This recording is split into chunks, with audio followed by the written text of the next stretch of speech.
artificial fear of robots replacing humans, etc. And my take on that whole thing, together with Dr. Dominic Dellerman, who is my co-author, is that we humans have always leveraged technology to augment our capabilities. I mean, if you look at the human race, of course, there are difficult things happening on right now. But if you look a couple of thousands of years, our progress is amazing. Yeah. And that is possible because we're able to use things to augment our capabilities. So we are able, to scale things massively. Of course, there are side effects that we need to address as well, but that's part of the learning journey. Specifically, augmented strategy is looking how to use all the data around us in the world, in our organizations, in businesses, in ecosystems to make better decisions. And, it goes into details around 4 specific data sources like operational data, customer data, ecosystem data, expert data.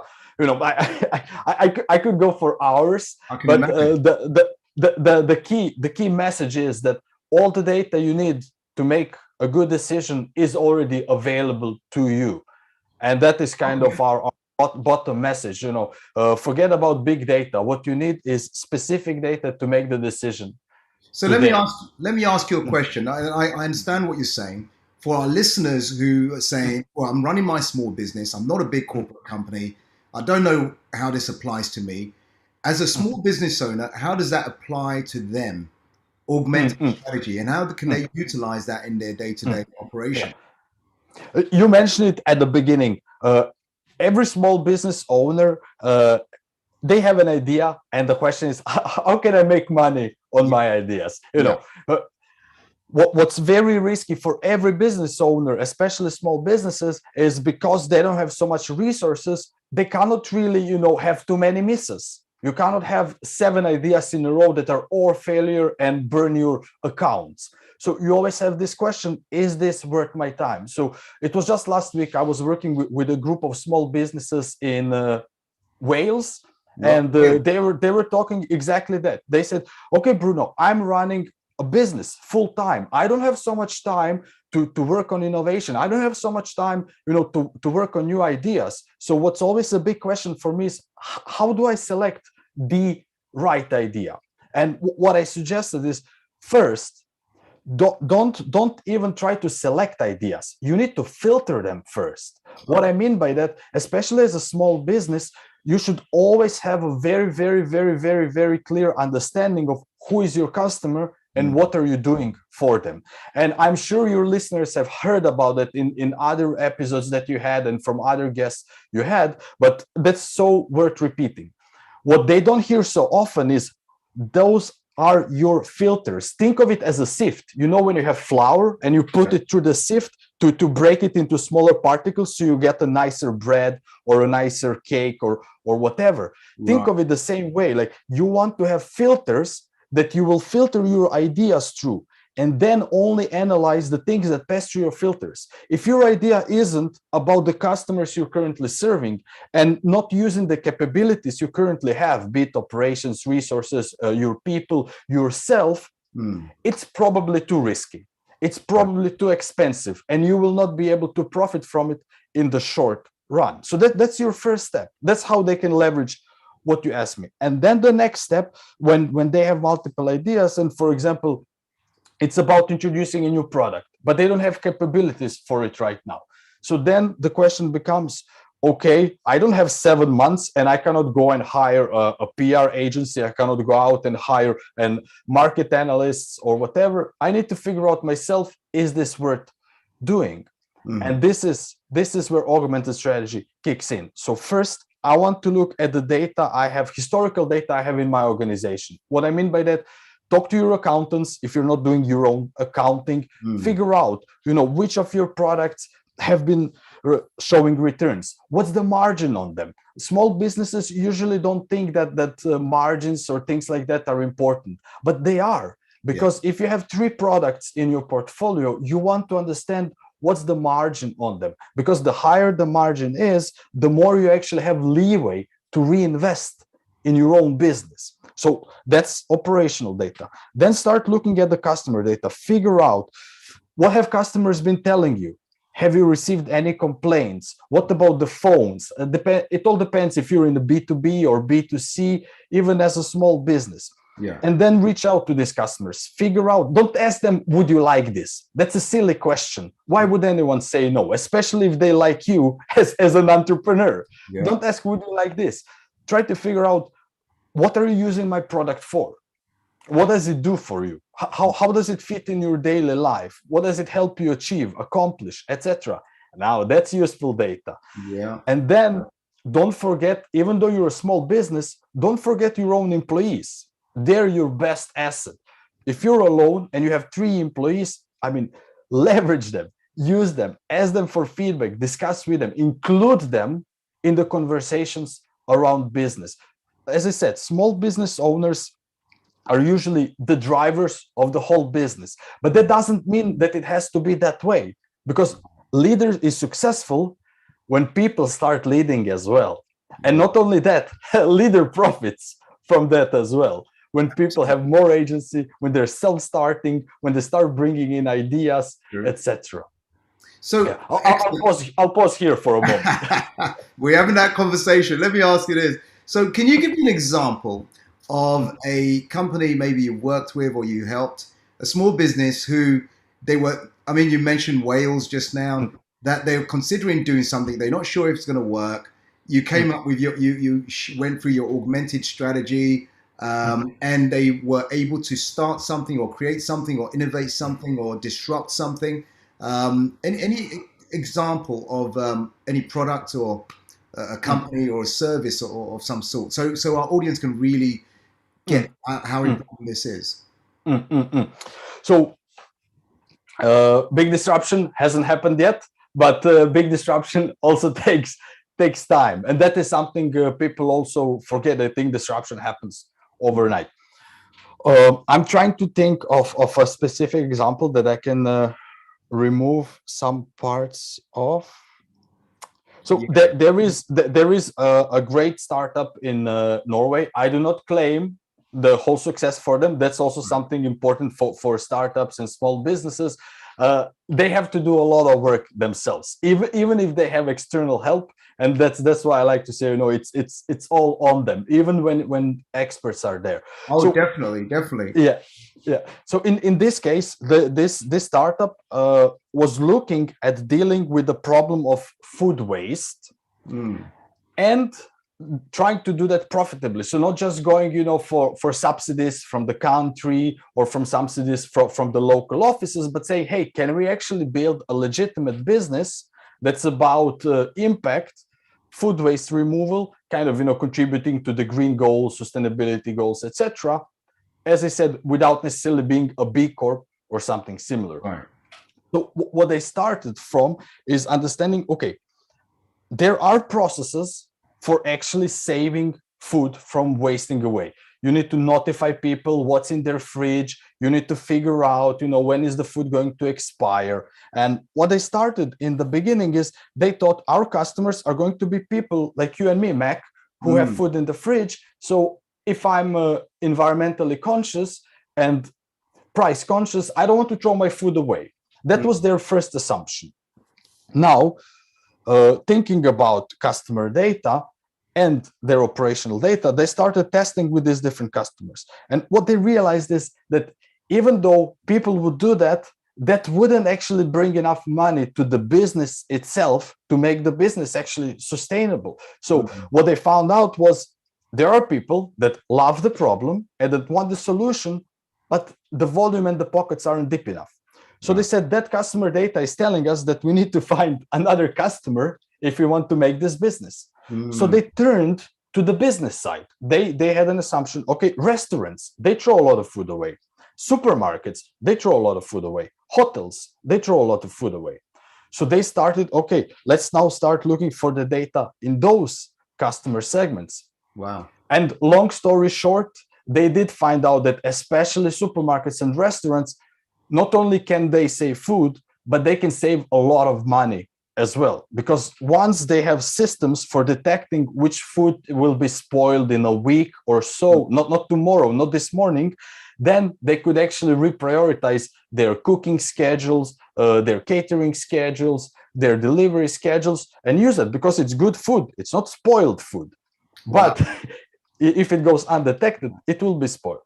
Now, going back to that small business, they found a revenue stream that is sustainable and that can actually fuel the business, that can pay their salaries, while at the same time they're contributing also to the environmental goals of the country and hopefully of the world as well. You asked about disruption. They're now trying to grow outside of the Scandinavia. So I hope they do. That's great. I mean, that's a great example. And you know what I love about what you just said? They had an hypothesis that the homeowner in their fridge wasting food, and they went to test that hypothesis, and using your strategy, augmented strategy, actually, it's not going to work. There is no business model there. But realizing that there are other people who throw food away, there was more of a business model there, because that was the right client with the right problem. The first one was the right client with no problem. That's a problem. And when there's no problem, there's nothing to sell. There is no business. So I love what you just said there. So thank you for sharing that example with us. Hey, Bruno, tell us a little bit about your martial arts background.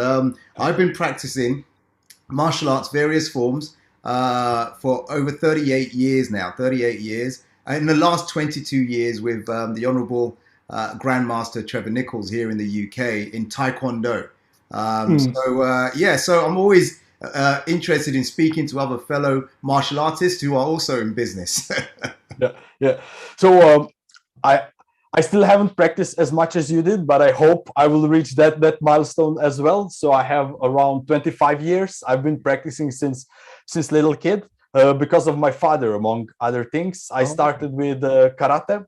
And I practice, Thai boxing, Greek-style wrestling, or Olympic wrestling. But what I've been practicing for the longest, and the discipline I'm an instructor in, is Taijutsu and Jujutsu. So traditional Japanese martial arts. And what I enjoy a lot, and I'm sure this is familiar to you, is kind of the discipline that comes with martial arts. Right. And I found that and keep finding that very useful in business, both as innovator and as a consultant. You know how it is. I mean, we've seen it with the pandemic. Things can change overnight. Definitely. And to me, that's kind of the core of martial arts. You never know what's going to happen, but you must be ready for everything. Always. Wow. So you're saying martial arts helps you with discipline in your life, discipline in your business, and always be ready, be prepared, because you know what it's like when you're in the dojo, we say dojang, and you're on the mat and you're doing what you have to do. You don't know where it's going to come from. It's going to come left, right, back, forward, and you just have to deal with it. Same as in business, right? Exactly. And another very, very important lesson, respect, because you're on the mat. And when we spar, I want to knock you out, you want to knock me out, but we are sparring because we want to become better martial artists. Yeah. But once the sparring session is done, we're still friends. We still have big respect for each other. And I think that's so important in business, especially when we discuss ideas. Because what I like to say is, go hard on ideas, but be gentle with people. So, Mac, I respect you, but I want to openly discuss this idea. So even if I respect Mac, I want to be able to say, Mac, this idea, I think A, B, or C will not work. So kind of, can you explain your thinking behind this? That doesn't mean I'm disrespecting you or that I think anything lesser of you, but we need to be able to spar hard on ideas. And that's the concept that I think all martial artists understand. Yeah. But people that don't train, I need to show it to them, explain it to them.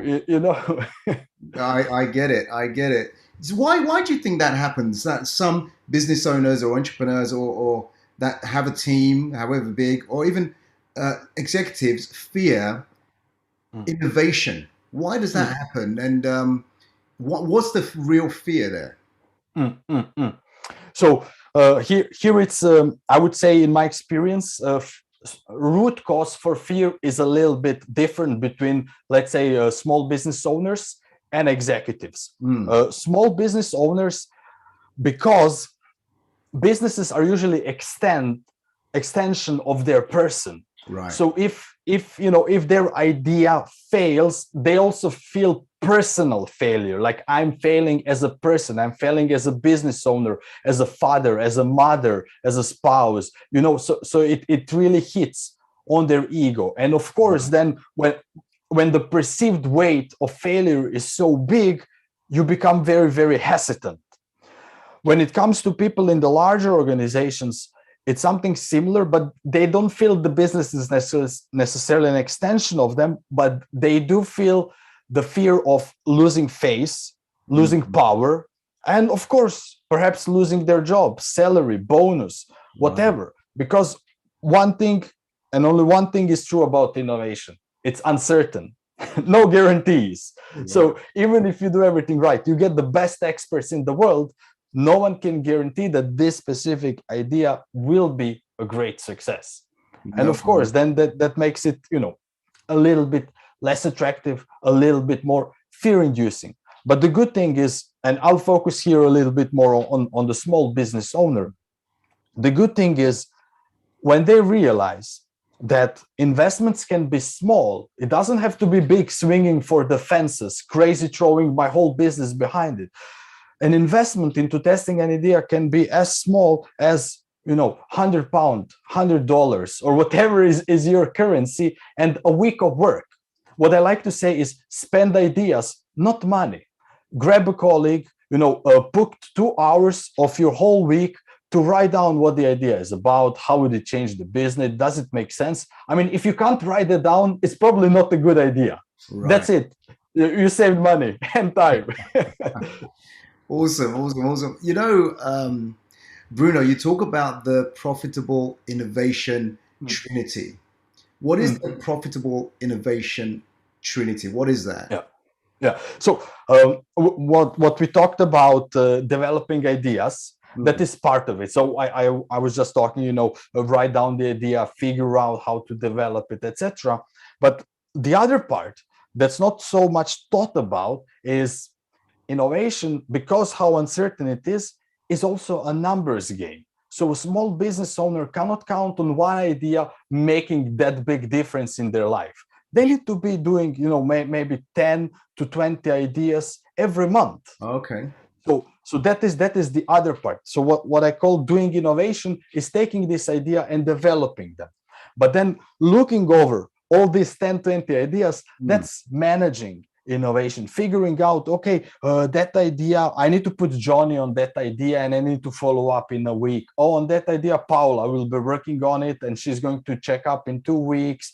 So all that process. And then the third part, what I call changing appropriately. So it's not enough to do that. And even when you're a small business, if you have one maverick in your organization, that's great. But if that person is, 10 miles in front of everybody else, the others will not say, I want to follow Mike because he's so advanced. They will be saying, oh, pull Mike back in because he's too far. So it's important to remember that sometimes it's better to move as a group for a mile than to stay as a group and one person moves for 10 miles. Right. Because you need to progress together. You need to move your small business together. Because if you're not, you risk losing people. And especially for smaller businesses, if you train someone for 2 years or even 1 year and then they leave you, it's a big waste, both of your time, but their time as well. So prevent it if you can. Absolutely. I love that. I love what you said there. So where did you come up with Augmented Strategy, Profitable Innovation, Trinity? What led you to do that? I know at the beginning of the call you was talking about a little bit about your background, but why is it now you're teaching and showing other companies, corporations, entrepreneurs to do that? Where did that come from? Mac, I gotta tell you, no one ever asked me that. Great question. What I would say, this is coming from my desire to share what I experienced and learned. As I told you, I had good luck of kind of, being sometimes at the right time in the right place. And I was always the curious kid, asking questions. So how can I do this? How can I do that? And I had good fortune of experiencing a lot, being in different situations, working on some very, very difficult projects, etc. And I've seen things, I've seen patterns in different industries, in different businesses, in different countries. I worked in Europe, in Australia, in the Americas. So I've seen things that are repeated.